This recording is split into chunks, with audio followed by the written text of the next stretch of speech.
Ask how ancient humans dealt with hygiene and you already have a picture in your head. Matted hair, black teeth, a smell you could lean on. Hold onto that picture, we are going to take it apart. Because for most of the time our species has existed, the answer to how did they stay clean is not soap, and it is not water. They left. Think about what a hunter-gatherer camp actually was. 20, maybe 40 people. Shelters you could build in an afternoon, and a simple rule underneath all of it. When the food ran thin, you moved. That rule did something nobody planned. It solved sanitation. Waste never had time to pile up. Rats and flies never got a settlement worth colonizing. And a disease that needed a crowd to jump between hosts never found one because there was no crowd, and next month there was not even a camp. So they did not clean up after themselves. They outran the problem. And it worked. Hunter-gatherers had parasites. They had infections they picked up from animals. What they did not have was the thing we think of as the great historical killer: epidemics. Disease sweeping from person to person through a packed town. You cannot have that without the town. Then about 10,000 years ago, we planted a field. And a field is the one thing you cannot walk away from. You have to stay and guard it. You stay through the harvest and then the next one and then your children stay. You build something permanent and you put it right next to your grain, your animals, and a few hundred neighbors who are all doing exactly the same thing. Everything the moving used to solve is now sitting in your yard. We can measure what that cost. Compare skeletons from before farming with skeletons from after, and the later ones are worse. Poorer nutrition, more infection. And when nomadic groups settle down, intestinal parasites like whipworm, roundworm, and hookworm stop being occasional and start being normal. This is the part that gets left out of the story of civilization. We did not invent farming and then become healthier. We invented farming and got sicker, and then spent the next 10,000 years trying to engineer our way back out. Hygiene is not an ancient virtue we lost. Hygiene is the repair job.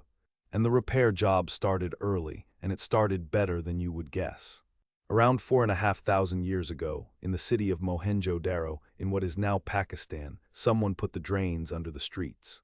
Not a ditch, a system. Wastewater ran from individual houses into wider public channels. The channels were lined with brick with a curved base, and the bricks were laid loose on purpose so they could be lifted out and the whole thing scraped clean. Where two drains met, they sank a collecting pit with steps down into it so somebody could climb in and empty it.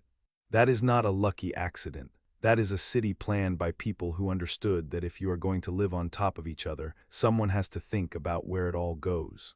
Soap shows up around the same time. Babylonian clay cylinders from about 2800 BC describe mixing fat with wood ash and water. It is the oldest soap recipe we have. And here is the bit that surprised me. It probably was not for washing people. The best guess is that it was for cleaning wool and cotton before weaving. We invented soap for our laundry roughly 1,000 years before we thought to use it on ourselves. Which brings us to the part everyone thinks they know, the Middle Ages, the 1,000 filthy years. It is not true. From the 12th century onward, public bathhouses were in nearly every town of any size in Europe, not a rare luxury. Ordinary infrastructure, the way a town has a mill. In some places it went further than that. There were towns where you could be fined for not turning up to the bath at least once a week. Charlemagne had a bathhouse at his palace at Aachen, fed by a natural spring, big enough for around 100 people at once. Soap was a normal traded good in Europe by the 9th century, and between baths people washed at a basin in cold water across every class. You have been told these people never washed. They had rules about it. So why does everyone believe the opposite? Because we took the end of the story and stretched it backwards over the beginning.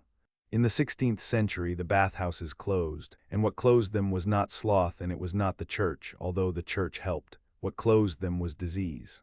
Syphilis arrived in Europe at the end of the 15th century and moved fast. Plague was still in living memory. Nobody had germ theory, nobody had a microscope, but people could see a pattern. Crowds got sick. The bathhouse was a crowd, warm and wet and packed with strangers.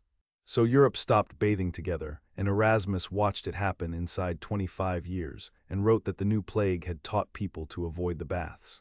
Read that again because it is the whole film in one sentence. People stopped washing for hygiene reasons. The dirty centuries are the late ones, the ones with printing presses and ocean voyages and Shakespeare. We took the grime of the 16th and 17th centuries and we painted it over everything that came before.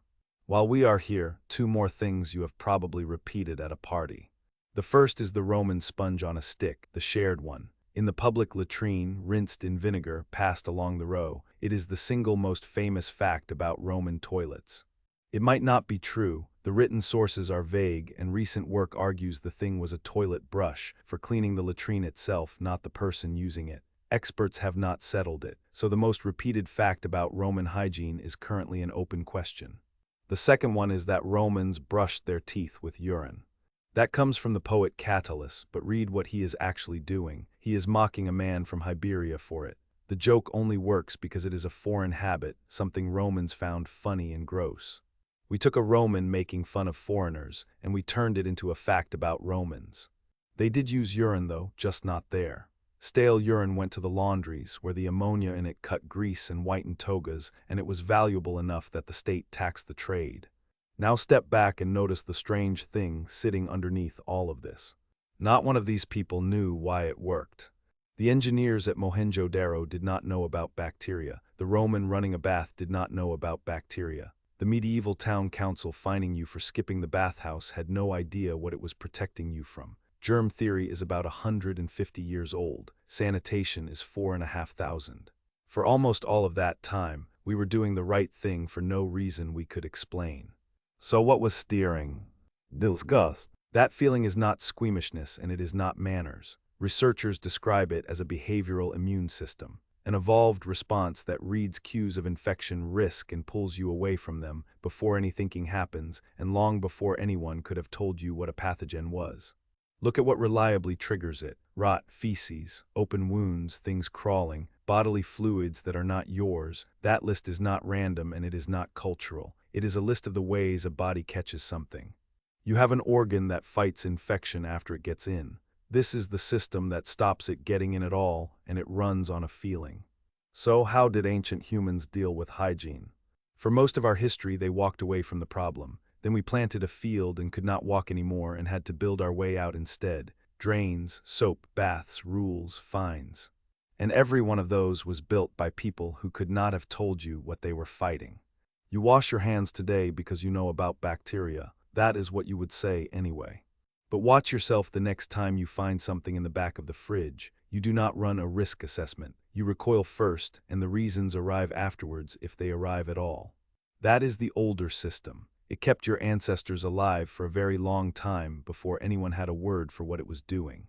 I am blame evolution. Go wash your hands, not because I said so and not because of the bacteria, because something in you was going to make you do it anyway.